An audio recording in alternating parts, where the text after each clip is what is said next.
ស្រែកតែចិនដាបសងចំបាបកាក្រ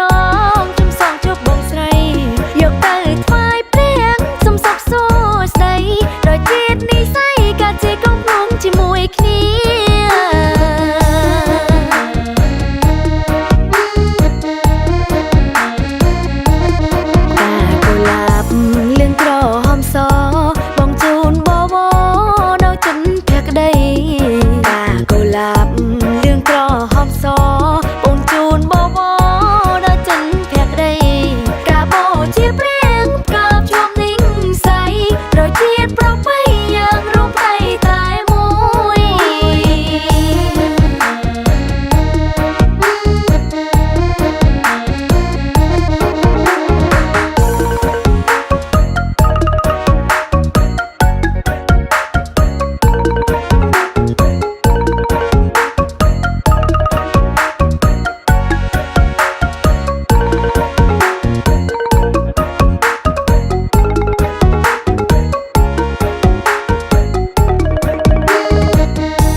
ចុះណៃទៅវត្តណា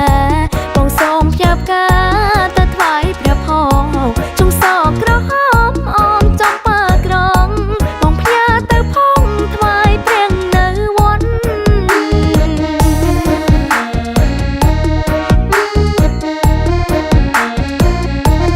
ជុំក្រពុំស្រែកតែចិនដាបសងចំប៉ាផ្កាក្រ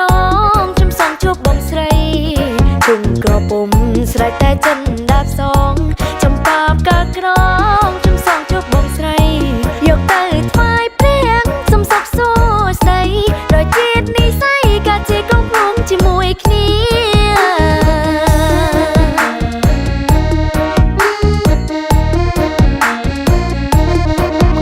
កុលាបលឿងក្រហមសបងជូនបវរនៅចិនភក្តី